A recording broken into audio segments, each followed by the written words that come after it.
Welcome to my show. A guest here. His name is Jonathan Pritchard. Mr. Jonathan, how are you doing, sir? Doing well. Doing well. It's been a good day so far. Thank you so much, Mr. Jonathan. Firstly, you are a business consultant. Can you please, Mr. Jonathan, discuss more about yourself and how you are doing currently now, Mr. Jonathan? You got it. Let's see. Over the past 5 years or so, I've talked to about 1,300 business owners about branding, marketing, sales, conversion rates, their website, just basically everything that goes into being a successful business in the digital age. And a lot of it boils down to having really good communication skills. Your brand communicates who you are so that the right people will like it. Your marketing communicates who you are so that the right people will reach out to you. Sales, you're communicating with folks to make sure the right person chooses you instead of the more persuasive bad option that's not going to do as good a job of solving their problems as you are. So it's all communication skills and persuasion put to use to help businesses help more people. Exactly. I completely agree with you, Mr. Jonathan. Communication is very, very important when it comes to sale, business, even communicating with business partners. Communication is very vital. If communication is not there, it will be really, really difficult for one to execute anything that one wants to use to bring more sales or anything that one wants to use to improve his or her life. And I also like to dive to the point of book from your experience as a consultant and someone who has or taught a lot of people in the life you've come for. Have you written any book regarding to that, or are you planning to write any book in the coming future, Mr. Jonathan? Hmm. I've written a couple books. Some of them are very, very short to the point about like memory techniques and how to learn something more quickly. There was one book I wrote called Think Like a Mind Reader, which is I've spent 15 years traveling the world as a performer, specializing in a type of entertainment called mentalism, which is a kind of magician that specialized in mind reading tricks. But it's all communication skills and just having the gumption to pull it off. So after shows, I get the same 15, 20 questions about, oh, how do you stay motivated? How do you do so much? How do you do this? How do you do that? So I put all those questions into one book form so that I can just say, here, read this book. And then that was out for several years. And then based on my experience being the sales trainer at one of the country's largest digital marketing agencies, handling very technical sales and very long sales process for business to business enterprise level stuff that's really challenging. So I trained all the new hires, I architect the entire sales process, and based on that, I go, oh, okay, this works. So I've started writing my system into a series of books. The first one is out. So it's basically like how to sell like a mind reader. And the first book is all about just the first conversation you have for a very complicated sales process because if you don't have a good first call, you're never going to get that second call. And everything that follows starts from that first conversation. So if you can have a better first conversation, you learn everything that you're going to need when you have negotiations 2 months later. You can remember you mentioned this in our first call, and that kind of ability to get that valuable information as early as possible that isn't going to come in handy for another 2 months. That's exactly how a magician thinks. So, teaching people how to do better enterprise level sales is one of the most valuable things that I can do. So, that book is out currently. I am now writing another book about how to use performance Mhm. in trade shows to make your booth a party so that you get more opportunities to connect with the right people. So again, it's all about performance and business coming together because it's show business, and most business people ignore the show part, and most show people ignore the business of making a living doing what they do. So just trying to talk to both worlds and help them understand you guys can have a lot of fun if you talk to each other. Yes, I completely agree with you, Mr. Jonathan. There are various steps, principles that are needed for someone to have these calls. As you said earlier, the first call is definitely going to, develop out the second, the third, even the fourth call is going to emerge. So having that call, knowing the principle, the step one could take to have that call is very, very important. And that shows the value of the book you've written. And we hope that more books that bring such ideas that could help one when it comes to speaking to people to get sales or get um, a deal that could really help his or our life would definitely benefit. And I also like to dive to the point of negotiation. We do know that communication is very important. Without communication, then there is no deal. Like there's nothing that could go forward from there. But when it comes to negotiation, there could also be principle or step that one could also take to have a successful negotiation when communicating. And what do you feel like are the biggest mistake people make when also make negotiating in one way or the other, Mr. Jonathan? I think the biggest challenge people have is being too focused on being nice in negotiations and giving up when it's uncomfortable. You don't have to be mean. You don't have to be angry. You don't have to be deliberately difficult, but asking for what you want is uncomfortable for most people. So if you don't do the uncomfortable thing, which is ask for what you want, you're almost never going to get it. So you just have to be more comfortable asking for what you need and being open to creative ways of making that work. Otherwise, you're not negotiating. You're going in hoping they decide to give you what you want when you don't even tell them what that is. So you're expecting that other person to be a mind reader and read your mind for you. Yeah, that would be more comfortable, but you know what? That's not how the world works. So you've absolutely got to speak up for what you want, which again is uncomfortable. So lean into that discomfort and you'll get a lot more out of all your relationships. Completely agree because some people just find it that difficult.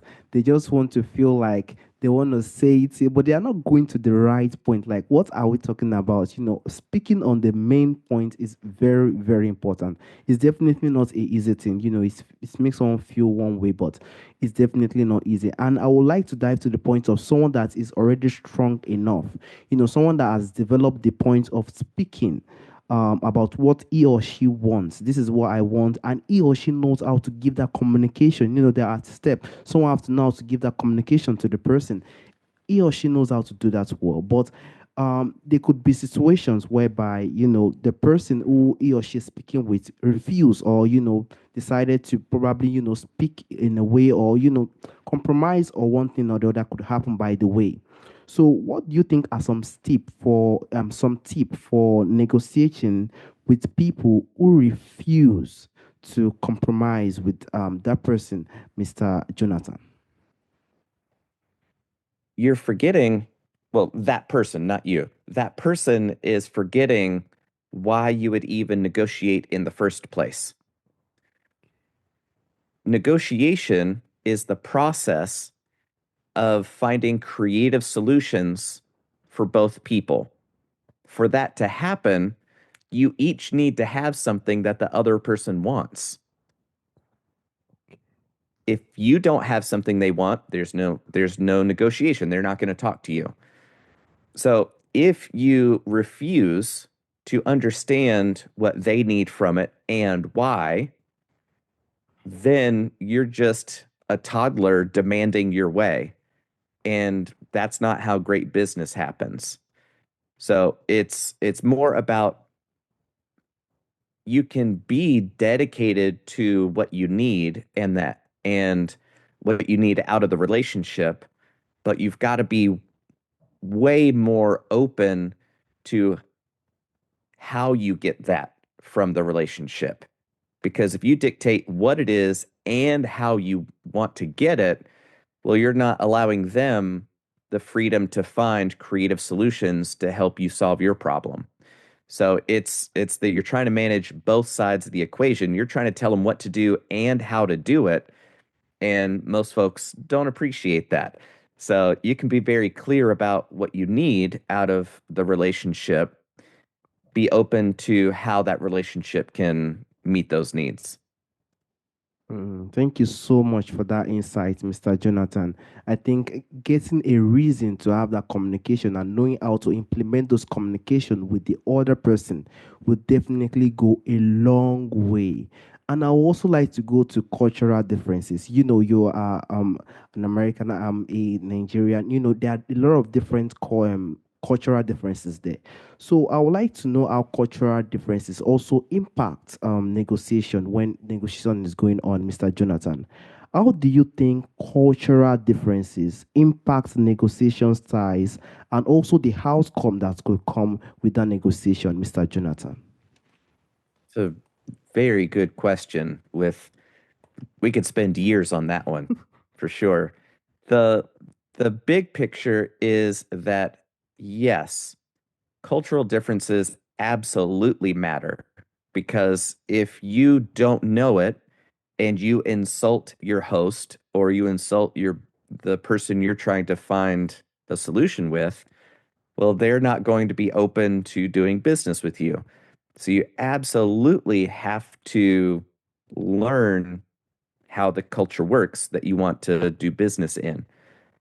Under that, human beings all have the same fundamental psychology. So you need to feel respected, you need to feel important, you need to feel valued, you need to feel useful. And different people prioritize those different needs differently. And the way you get those needs met are culturally relevant, but they're all the same needs. So you're still dealing with humans to humans. And once you understand the fundamental motivation behind why they're even open to having the conversation in the first place, then you can start to figure out the right way to have that conversation. But that's a higher, more abstract level than the fundamental, we need to solve problems. And that's what business is. Exactly. We definitely, the problem is the main thing. And I do not know, Mr. Jonathan, this will be the last question, sir. Do you feel like communication, you know, having sales communication, do you feel like there is a type of way, type of platform that is the best way to communicate? Do you feel like email is the best, or video conversation is the best, or phone call is the best? Do you feel like there's a way like that is the best way to have this type of conversation, Mr. Jonathan? There's a reason why we're on video right now because you can see me smile, we can see each other, right? So best is usually in person where you can sit down and you're in real space with that other person. Second best would be video because it's such a high bandwidth communication channel. You can see and hear me, and you can put the visual and audio together and see, okay, my body language, that kind of thing. Text only communication is good for point of fact communication. How many pallets did you need? How many board feet did you need for that project? I need you to tell me some fact or detail, and that's it. if you're both trying to reach an understanding about some multi-dimensional problem, text-based communication is the fastest way to miscommunicate because on a call or in person, like think of comedians. Comedians can say horrible things and you laugh because you know they're being funny. But if you wrote it down and then emailed it to somebody or texted that to somebody, you've made an enemy for life. So if you are a more kind of like a consultant for your clients and their website is atrocious, it's awful. Their 2-year old made it basically, right? You can say with love, man, this website is awful. You're going to spend all this money to get people to a site that's not going to convert anybody. So that you have to get this fixed, right? You know that I'm saying it because I really care for you and I want this to work. But if you just emailed, "Hey, your website's awful. It'll never convert anybody. Get this fixed." You're like, "Whoa, whoa." Like, "Hey man, like why are you being so mean?" Right? So that's why you should absolutely study comedians who are masters at communication and being able to say truth in a way that people will hear it rather than, well, I'm just being real, man. And that kind of I'm attacking you to attack you approach that is so easy to happen when it's just emails. Exactly. So I completely agree. That means one needs to definitely understand the type of communication he or she wants to bring out because there's some communication that it has to be in person. There are some that one can just give the email. It depends on the type of communication. Thank you so much, Mr. Jonathan, for that insight. Lastly, Mr. Jonathan, there's a question I normally ask during the end of the show. From our forefathers, there are a lot of things that do exist during our forefathers' time that is missing in our time today. If there is anyone or anything you would like to bring back to our time today, Mr. Jonathan, what do you think that thing will be, Mr. Jonathan? accountability, Mm. because on the internet, where you could just be a number or a false account with a fake picture, you can behave however you want. I'll never see that person again. So you become untethered from the consequences of treating other people like they're not people. If you treated people the way that the internet lets you treat people, back in my grandpa's day, before there was